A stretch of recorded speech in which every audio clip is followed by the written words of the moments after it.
They can't make that distinction. And I think this is one of the difficulties that we're running up against, especially in the area of deliverance work and also in relationship to spiritual warfare. But we're just seeing a general collapse in the understanding of these two. In fact, I'm not going to name who it is. I think he's on the side of the angels. I just think he's wrong on a couple of points. And most of the stuff he does is actually pretty good. But at one point in a recent letter, he said, in relationship to spiritual warfare, power is authority. That's a problem, just even on a notional level, that is, on an intellectual level. To say that power is authority is basically, so if you have the power, that gives you the authority to actually do it. That creates a bit of a problem because that's what Hitler thought. That's what a lot of the world elite today think. In fact, their attitude is that they have a right to this, right? That they should be able to do these things because they've got the power to be able to do it. So what we want to do is talk about the difference between power and authority, and then in the next conference, depending on how far we get, so over these next two conferences that I'm going to do, Kyle's going to come right after me here in just a minute. But we're going to focus on the what authority, who has authority and over whom? Because that's the real question. Because if you have authority over it, so for example, in relationship to parents and their children, the authority that they have over their children means that your ability to protect them spiritually is huge.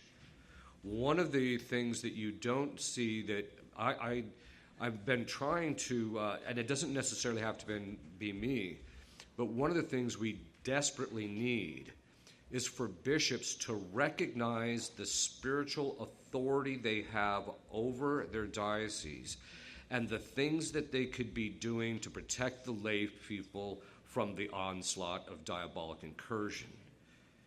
The second part of it is that they're literally got their hands on the spigots of grace. If they say these things can be done in the diocese and these can't, they're literally determining the graces that people are receiving by doing those things. And so the power that they have, the authority they have, I don't think that most bishops even have a clue of it. So, but we want to talk about then, so the difference between power and authority, who has authority over what, because that'll make a decision, and what that authority then you can make, how you can make use of it. Okay. The first thing we want to do is, like any good philosophers, is we want to give definitions. When I started getting my doctorate in philosophy, before then, I was actually, one of my professors said, 80% of philosophy is a fight over the definition of terms. And it's absolutely true, because it's, what the definition is determines how you actually understand the thing, which is what philosophy is about. It's about studying the natures of things. So you want to actually have these definitions. I also find that that's how we're getting crushed, even as you can see it, even in the mainstream news media, right? They keep changing the definition of something like, you're a racist. I was just standing here, you know. I don't know what you're talking about, you know. You're a homophobic bigot. I don't know. It's just, anyway, it's one of those things where they're just lobbing stuff, and it's because they can do it because people don't have clear definitions in their mind about what this thing is or what it's not, right? Okay. So we want to talk first about the nature of authority itself. And then under that, the first thing we need to talk about is power. What is power? Power, in general, quote, is the ability to do or make, the capacity for acting, unquote. In effect, power is the ability to bring about change in something. It's the ability to bring about change. You know, I'm sure you've heard that phrase that you don't have all the authority but have no power, right? So you can be put in charge of something but you can't get anything done. Whereas some people have all the power but they have no authority to be doing it. Okay, but it's the ability to get things changed, to get things done. There's a writer by the name of Woolner who defines authority. So we're gonna talk about authority. We have to break down all of the different. So we're going to give the definition of authority and literally go word by word through it to give a sense of this is exactly what we're talking about, so it's clear in our minds. Okay. He defines authority as the moral power to command or enforce obedience in a community. Moral authority is a right granted by moral law to impose obligation on the acts of others. Moral power to bind persons to act and not to act in certain ways under a penalty of sinning. So in this definition, we see a few essential things. The first is authority is a moral power. By moral, we mean what? Because today, I've found it kind of interesting is that in the mainstream news media, you can talk about everything that's politically correct under the sun, but the minute you bring up morality about it, everyone just wilts, right? And so this is the fact that morality has just been kind of thrown out, but a lot of it has to do because people don't even know what morality is, right? Moral, something is moral because it pertains to reason. Why is that? Reason has the ability to grasp, because God put in our minds, he built a structure into our minds that inclines our minds to be able to judge that certain things are right and wrong, right? It's built right into our mind. It's called the natural law. It's actually technically part of what they call the third category of natural inclination. That is, those inclinations that are proper to us as human beings because of reason. So it's the reason's ability to see this is right and wrong. Now, that natural law, St. Thomas says, needs to be formed properly. The human mind needs to be formed properly. That is, it needs to be formed in congruity with the natural law. What does that mean? So if you actually read his Summa Contra Gentiles, St. Thomas's, basically he argues to the totality of the Ten Commandments based purely on the natural light of reason without any appeal to Scripture whatsoever. And so basically, if you look at the Ten Commandments, those are actually just an explication of the natural law. God is just telling us, this is how you're designed. This is what you have to do, right? And so this is what this is how you're going to have to behave. Now, this is very important because if God designed us a certain way and we act contrary to it, then what's going to happen is it's going to cause us to act contrary to our nature. And the technical term for that is violence. Violence is action contrary to the nature of a thing. That's its formal philosophical definition. And so what happens is if we don't form our conscience right, or if we start judging things wrong that are actually right and vice versa, then it actually will do violence to us. And then the effect of violence is weakness. You weaken the thing that you are violent in relationship to.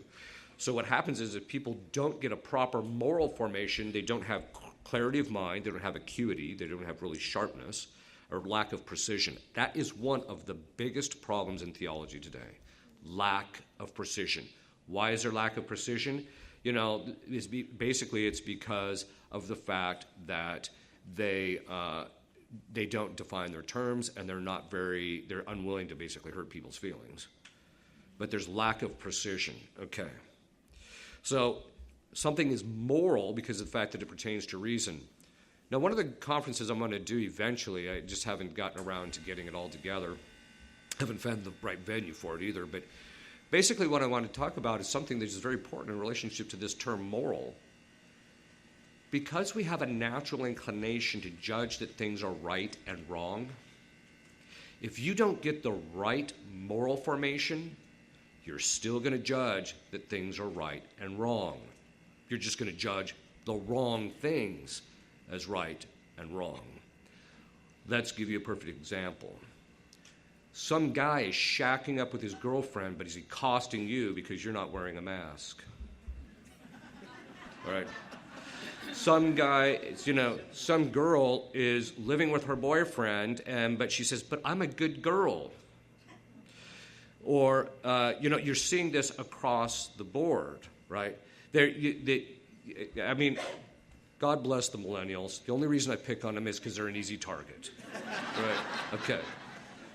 But you see this with some of the millennials. They have no moral compass, and yet they'll just blow up at you on these things they're just completely irrelevant in life, right? And so it's actually mind-boggling, right? But this is a very key point. We actually saw it in the Elizabethan period, right? This is where I started noticing it just as a pattern in history. This is the way we behave as human beings. You don't get the right moral formation, you're just going to think that certain things are right and wrong that aren't. So in Elizabethan period, you could basically be living like a prostitute, and that was okay, but if you had bad manners, that was morally sinful. Now, some of you probably heard me, you've probably heard that I like cigars and scotch, right? But I one time actually said from the pulpit, there's something wrong with a culture when fornication is a virtue and smoking is a mortal sin, right? This is what I'm talking about. People can't see because they don't have the right moral formation. And what's the right moral formation? That moral formation that tells us what's right and wrong based upon how God designed us through the natural law. That's what it is. And when people depart from that, you're just going to end up all over the map. So, moral is that which pertains to reason. And it's not just reason in general, it's what we call right reason.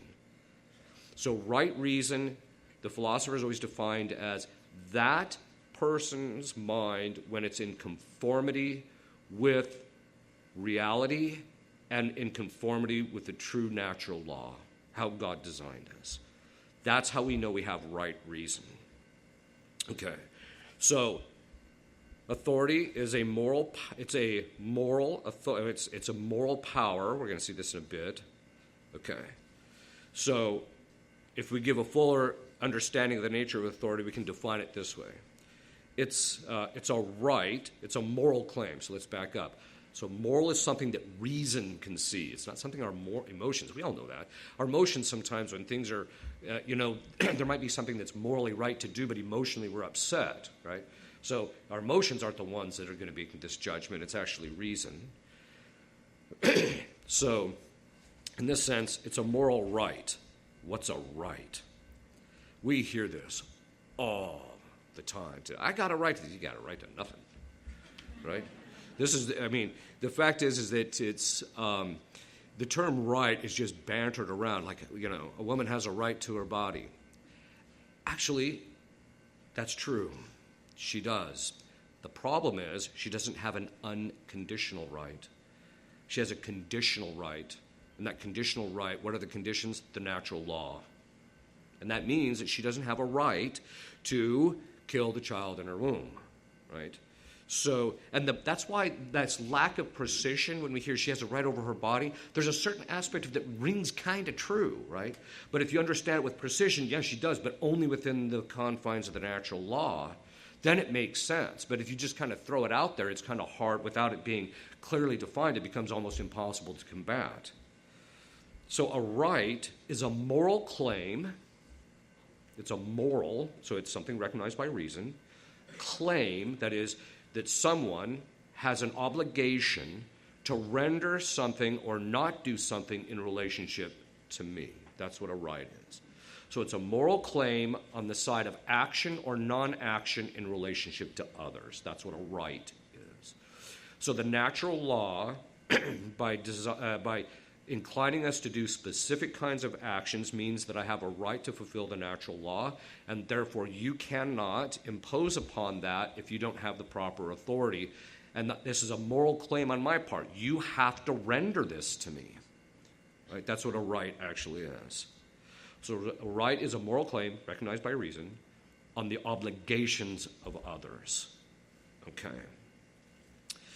We're going through this slowly because I want you to see even demons have to respect our natural law because it's part of the law that God put in place. Okay. So a right is a moral claim on the side of others. So authority is a right that is a moral claim of disposition. Now, by disposition, we mean, the example I always give is gnomes. Okay, let's just say for the sake of argument, I have a bunch of gnomes in my front yard. Okay. And some guy comes up and he tries to start moving my gnomes around or stealing my gnomes, right? as human beings, what's our first inclination? Our first inclination is to establish our right of determining what happens with those gnomes. Hey, those are my gnomes.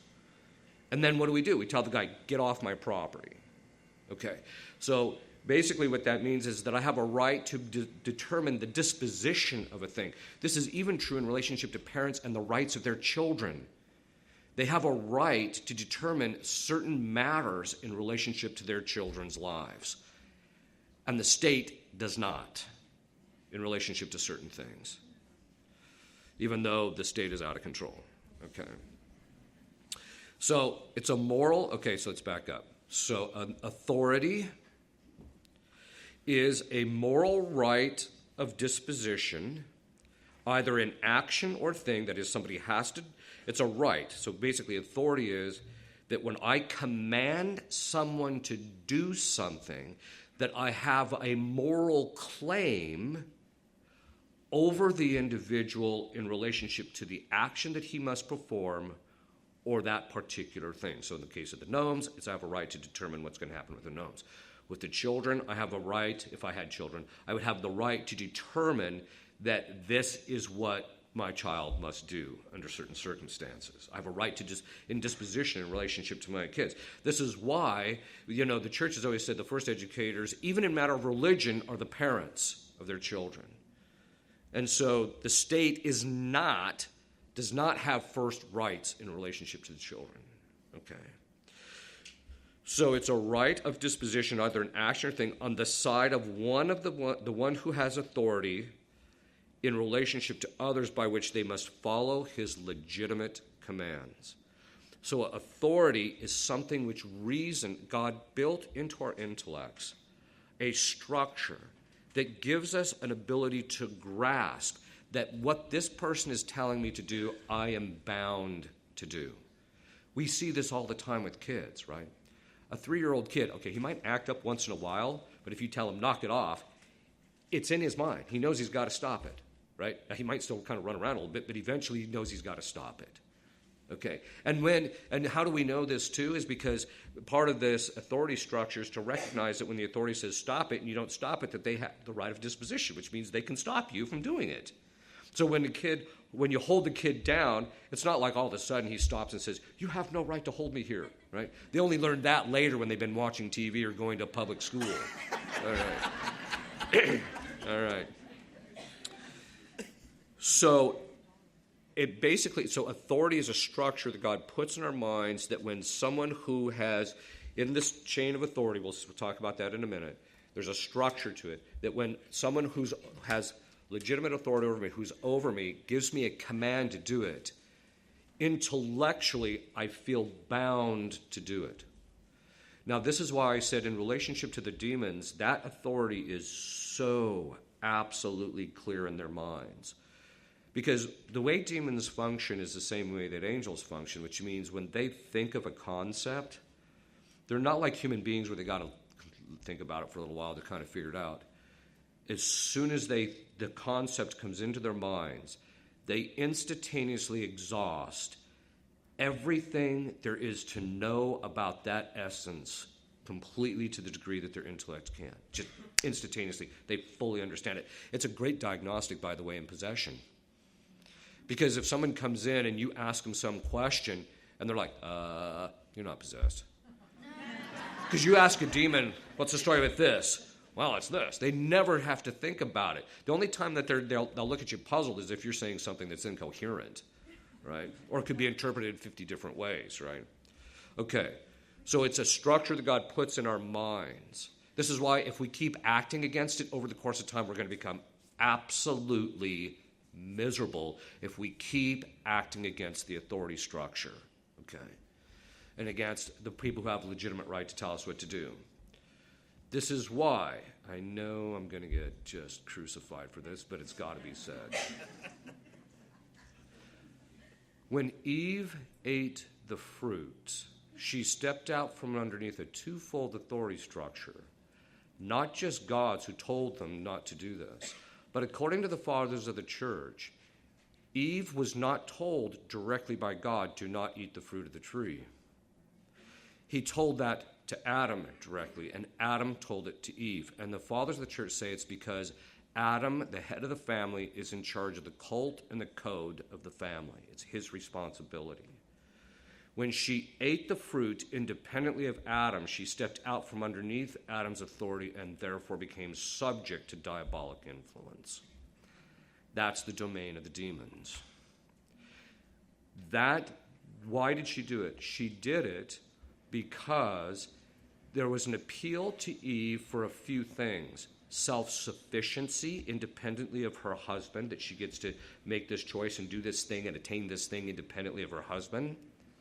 Self-sufficiency, and also that she didn't have to be subject or subordinate to him. Okay. And so that's why afterwards she hands the fruit to him, which is basically taking headship. That's the effect. That is the effect of already stepping out from underneath his headship. And so there's a distinctive authority structure. Modern feminism is the perfection of this disordered inclination in what we call the curse of Eve. All women are stuck with this now. All men are stuck with what we call the curse of Adam, which is tendency towards effeminacy, and a tendency towards irresponsibility.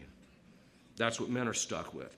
But with women, it's this tendency that, in fact, in Hebrew, it says, your desire shall be for your husband. That's the punishment God gives to Eve. In Hebrew, it means two things.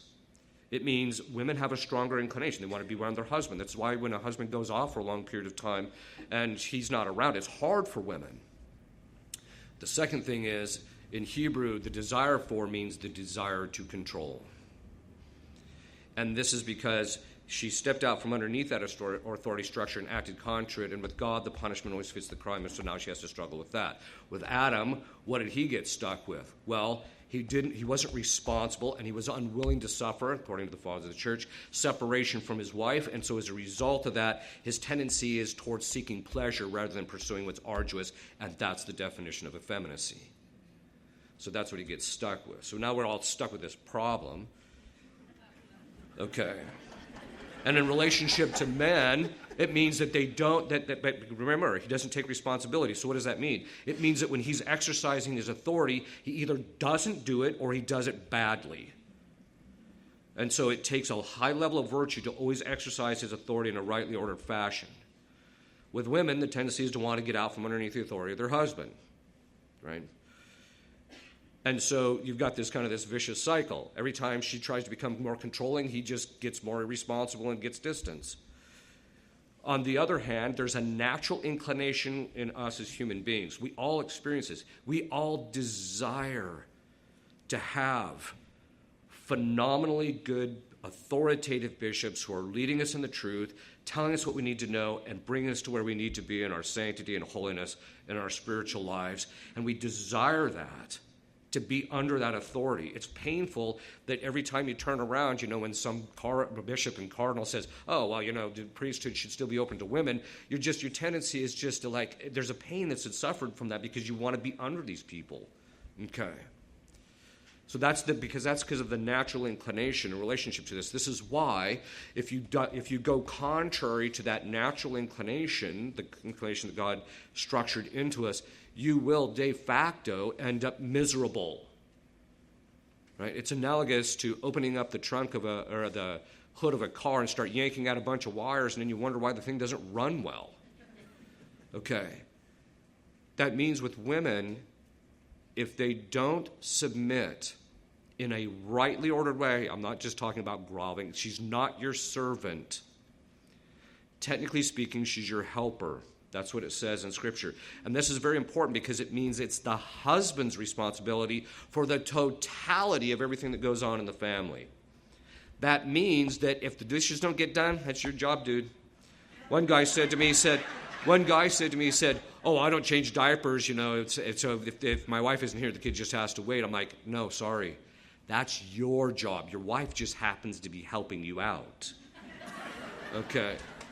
The point being is that, but that's the irresponsibility that you're seeing among men. On the other hand, women, it's the opposite. Their desire is to take control.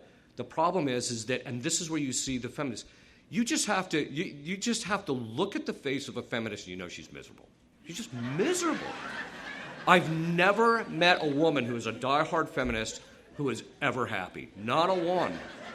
And why? Because she's acting contrary to her natural law. She doesn't know why, because her intellect is clouded. The point being is that this is why following the authority structure is so important. And this is why demons are constantly trying to get us to go against the authority structure, because they know if they can do that, they know if they can derail men from properly exercising authority where it's done out of love for his wife and a sense of self-sacrifice and a willingness to suffer. If he can do that, then what will happen is that in us is a natural inclination to want to submit to that. So if he does it in a very rightly ordered way, out of purely love for her and a self-sacrifice, and she sees that he is sacrificing himself and does not care about what happens to him, but only what's going to, she will submit. That's just the way it works, if she has any semblance of virtue. Okay. The reason being is that the demons know that this is the authority structure, and that's one of the reasons why that the principal angles of attack is the authority, the roles of men and women within the family. It's one of the primary angles of attack. How do you know this? If I was to stand on Fox News and said what I just said, I wouldn't make it out the door without my head being cut in half. Because the vitriol, in fact, if you look at any of the conferences that I've done on the nature of men and women and the natural order, the most vitriolic responses are there. And it's because of the fact that it's because it's in this area that men and women are so vulnerable. But it's also why, have you noticed, again, not to pick on the millennials, millennial men, by and large, because of the way they were raised, are very effeminate. Not all of them, by the way, but they're very effeminate, and that you can't get them to be responsible for anything, and every single one of them is miserable. Every one of them. I should say of those that are that way. Okay, so the point being is that this is the authority structures is something that is built into us, and this is one of the reasons why Satan is constantly chiseling away at it, constantly. So to command, there are different words in Latin for command. One is adjurare, to adjure, which means to solemnly command. Percipere, which means to command, or commandare, which means to command. And so command is the issuing of an order. A command is basically about ordering the action towards a specific end. Do X. Well, contained in X is to achieve Y. And so that's why you tell your kids, go mow the lawn. Why? Because you want the lawn to look orderly. You want the lawn to look a certain way, etc. The reason you tell your children, don't steal. But at the same time, you should love your neighbors and be kind to them, etc. And that's, of course, charity requires otherwise. But you tell them certain things. It's because you want their interior lives to be orderly. What is that order? It's called virtue. And so that's what your goal is, to get that orderliness inside of them. So to command something is to establish an order, an ordering in relationship to, in fact, we even call it an order, command and order. So then authority is the right. It's a moral claim. So let's take the parents. They have a right that other people have to recognize and observe. The children have to recognize and observe that they have a right in relationship to commanding, that is, ordering the child to do certain kinds of things. That's when you know you have authority over somebody. Do you have the ability? Is it built into? We're going to see where this structure comes from. Is it built into your circumstances in life where you actually have the natural right, or the right to tell them what to do, right? That's how you basically know you have authority over somebody, that you have the right to tell them what to do. So, where does this authority come from? Well, we know from Scripture, it says all authority comes from God, all of it. Authority is not a bottom-up thing. Some of the more modern philosophers says that the authority to rule within a country or a government was from the people. That's not true. St. Thomas says that the right to command one man and bind him in the forum of conscience, no other man has that right. of himself. Only when it comes from God can one man bind another man in the form of conscience. Which means he knows he has to do it as a matter of being morally right and wrong. So what does this mean in relationship to it? Means that the government can be set up in such a way that the people choose who gets to step into a particular office, and then that office is granted that authority from God to rule. Okay. So that's what it basically means. But it means something very important. Since all authority comes from God, then the question becomes, well, how do I know I have authority from God? It's very simple. If you look at the tradition of the church, they're very clear that authority comes from one of two sources, and only these two sources: the natural law and the divine positive law. The natural law, again, is the structure that God designed into us as human beings to incline us towards a specific kind of actions. That's why we know that parents have a natural law right over the children. Why? Because the children naturally obey. Not perfectly because of original sin, but they naturally obey.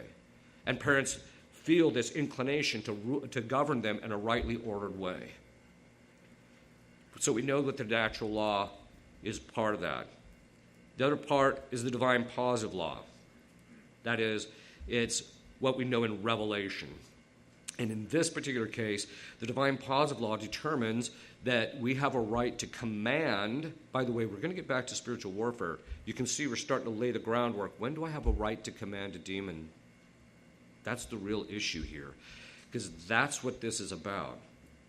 So the other one is divine positive. That's what we know from Revelation. And in Revelation, we know what the divine positive law established as far as authority goes. It basically has to do with the magisterium.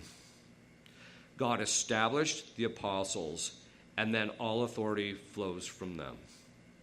And so that is, even the priest's authority comes from his bishop. So this is something that's really key to actually understand. And so there's a natural, and God designed by the divine positive law that there's a threefold structure in the church by divine positive law, a threefold authority structure. The first is the Pope, the second is the bishops, the third is the priests. And so the Pope has full and supreme immediate jurisdiction over the totality of the church. The bishops, once they're made a bishop, because the Pope has chosen them to be the bishop, once he concedes that they're a bishop over a particular location, then they're conceded rights and by nature to that particular diocese to rule, govern, and make certain determinations. And then the priests have to receive their authority from, called jurisdiction, from the bishops. So that's the authority structure that we see in relationship to this. You can see why the Protestants have absolutely no concept of authority. They have no concept of the natural law, and they have no concept of divine positive law because they have no concept of a magisterium. And so this is one of the key things to keep in mind as to where this authority structure comes from. Why? Because demons know it. They know these are the only two lines of authority. They know it. And so if you try and assume authority outside of the natural law, they will take you to the woodshed. And it's the same thing with the divine positive law. You try and step out from underneath that, they're going to take you to the woodshed. Because why? If all authority comes from God. Let's back up. Demons have a natural law, just like we do. They have the three same categories of natural inclination, except their second one is a little different. The first category of natural inclination is conservation of our being as is. This is why we don't want to cut our fingers off, and this is why a man who has use of reason doesn't want to become a woman. All right. Second, you can unpack that one later. Second, for us human beings, it means that we have an inclination towards those things which are proper to us that are animals, as like we have in common with other animals. This has primarily to do with the having and rearing of children. This is why contraception is against the natural law. Okay. The third one is that which is proper to the life of reason, and this includes things like God is to be obeyed. That's one of the things that demons know. That's why I said it's absolutely clear. They can't deny it. God is to be obeyed. To seek the truth, to live in God, to live in community, to actually have government. Yes, that is a natural inclination, but it's not supposed to be as big as it is. All right. So the point being is that these are the natural inclinations in relationship to the demons. They have the first and the third, just like we do as human beings, but the second one is different. For them, the second category of natural inclination was their assigned task. It's their nature. It's who and what they are. It's God said, he literally, when he would create an angel, he would literally create a nature that was designed to perform a very specific task. And that's what they're completely consumed in, right? Even now, even demons during session will admit they still have this inclination to fulfill their task, even though that's the thing they've rejected. So, for example, Lucifer, Beelzebub, which is another name for Satan, told me at one point that his originally created task, his second category of natural inclination, the reason he was called Lucifer in the beginning is because he was to enlighten the mind of Our Lady to make her more sacrificial than she already was. That's why he was called Lucifer. Okay. The point being is, and so even in session, you can hammer him brutally this. You still want to serve her, don't you? You still want to love her. And under duress, they'll admit it, and it's extraordinarily painful. It's analogous to us being absolutely starving to death, and there's no food that we're ever going to get. That's what it's like for them. And so they still have that natural inclination. Well, this is true even in authority. God infused the authority structure in their minds, so they have no ability to deny it because they know it came directly from God. And it's so absolutely clear to them. And it's not just the authority structure in relationship to God and amongst themselves, because they have an authority structure amongst themselves, but it's actually the authority structure in human beings according to divine positive law and natural law. And so they must obey and respect our rights in relationship to the natural law. That means, as parents, you have a right to command the demons to leave, and they know they must leave. That's what that means. This is something that people don't put it all together. I'll be shameless and say, that's why you should buy my book. Because I did. I put it all together. All right. So, which isn't even out yet. But anyway, it should be out next month. Okay, that being said, that tells you something about how powerful the office of parent is. Office of father, office of mother. We're going to talk about that in the next conference of what gives you, what are the rights, and as a result, when can I command a demon to leave my kids? When can I command them to leave my wife? Can the wife actually command the demons to leave her husband, etc.? These are questions that we want to make sure that we ask, because why? If you're operating within the authority structure, the demons, you might have to chisel away at it, but they'll eventually obey. And you see this happening quite a bit. The problem is that some people want to say that there's authority by charism or authority by baptism. It's actually not true. If I receive a charismatic grace, that doesn't give me any authority. It doesn't grant to me rights over people. Rather, what it does, it just gives me the ability to perform some function. And it's the same thing with baptism, because you hear people say, well, baptism gives you the power to pray over all people. No, it doesn't. They say it gives you the authority to pray over all people. No, it doesn't. What baptism does is it renders you into a state of grace and therefore makes your prayers meritorious, and therefore you can bring about what you ask. Prayer begets what it signifies. This is something that we've lost as Catholics because we go to these masses and priests are all over the map, as we have no concept of what did he just ask for?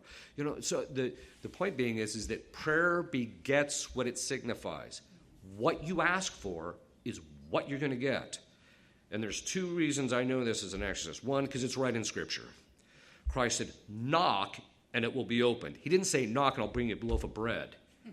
He said knock and it will be open. Ask and it will be given. What you do, what you ask for, how you pray is going to determine what you get. There's specific effects from the nature of your prayer, right? Okay. So that being said, it means that if I am in the state of grace and I'm asking God for something, he will grant this to us, not because he owes it out of us in strict justice, but purely because of his benignity. He's just that good, right?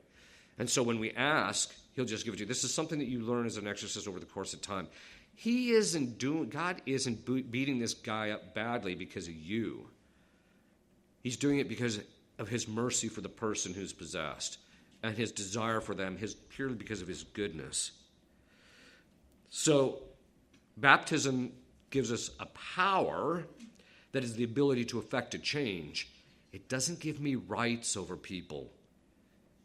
And that's what we want to end with in this, is that there's a difference between power and rights. Christ's name, by its very nature, has a force in relationship to demons. He said, by my name you will cast out demons. Now notice what he did not say. He did not say, by my name you will cast out all demons. This is why people say, can the Protestants kick demons out? Yeah, once in a while, because of Christ's name. It just has, they're enacting something that has a certain power. Doesn't mean they have the authority to do it. And this is something that we, as I mentioned in the last conference, that we're seeing is that people who start engaging in spiritual warfare in manners in which they don't have the authority to do, even if it has an effect, don't confuse seeing the effect and assuming you have the authority to do it. Because if that's the case, then some guy should be able to just walk up and press a button, and if it nukes 30 million people, then so be it, because he had the power to do it. Doesn't mean he has the right to do it. And it's the same thing here.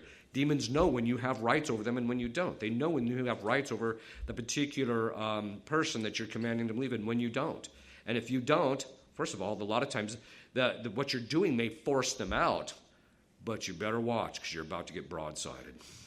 That's the way it generally works. The other way we know that I know as an exorcist that God actually hears our prayers and asks for specifically what we ask is because as an exorcist, one of the things that you see in session is the physical effect of your prayer. You see it. You'll say the prayer and there's this instantaneous thing that happens, right? I'll give you a couple of examples. And you don't even have to say it out loud.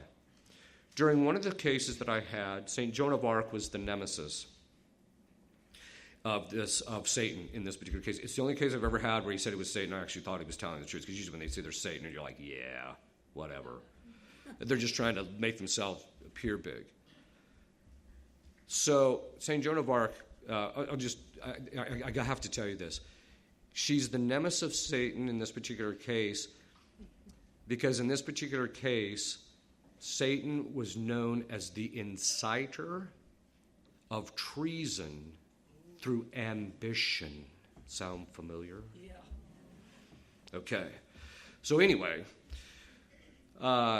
St. Joan of Arc is the nemesis. And I just said mentally to St. Joan, because to get this guy to the surface took a bit of beating. And I just didn't want to waste the time on it. So I said to St. Joan of Arc, just mentally, I said, come down and make him fully manifest. 10 minutes later into the session, we're hammering. All of a sudden, this demon goes full-blown manifest. Now, it's a woman. She comes running at me at full speed. But I realized as I was looking at her, she's not coming after me.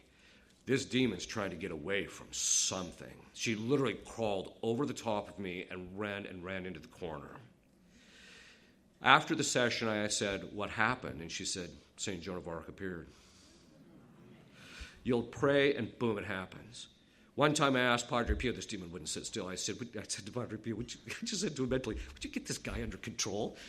All of a sudden, boom, so the woman goes down onto the ground. She's writhing around, and I asked her later, well, what happened? She said, I don't know, but I could feel his foot on my back. The point being is what you ask for is what you're going to get. As an exorcist, there's almost a kind of I tell people you get to live a quasi-mystical life without being a saint. Because there's certain things that you say, you'll ask God, you'll see the effect of your prayers immediately. And this should give us fantastic confidence. One is that he is there. He's listening. He's literally listening. There was another time where this one demon wouldn't comply, and I just turned to God the Father, and I said, punish him in a way he's never been punished before. The woman was possessed. She just went down onto the ground, completely changed into the figure of the man. We call that morphing. She completely changed into a figure of a man, and out of her it came this scream, which is not any louder than this is. that it literally shook the church. And my sacristan was up in the sacristy, and he feels the church shake and goes running out thinking it's an earthquake. But when I looked at him, and I could see in his face, this is what hell looks like. This is what it looks like. Later, I commanded the demon to tell me, what did he show you? And he said, he showed me myself. This tells you, though, that when you ask God for something, he's going to give it to you. He's there. He's listening. You just have to keep working at it. It's the same thing with Our Lady, which I'm going to talk about at the end. If you keep chiseling away at it, she will be there. The saints are there. They are listening. Of course, the saints are obeying God and making sure that his will is done in relationship to a particular case. But this gives you an indicator that our prayer is extraordinarily powerful. And like any other powerful instrument, you just need to make sure that it's wielded in the right way so that you don't end up causing yourself and a lot of people a lot of hurt and damage. And that will pick up in the conference this afternoon. Okay. Benedictio Dei omnipotentis, Patris et Filii et Spiritus Sancti, super vos et semper. Amen.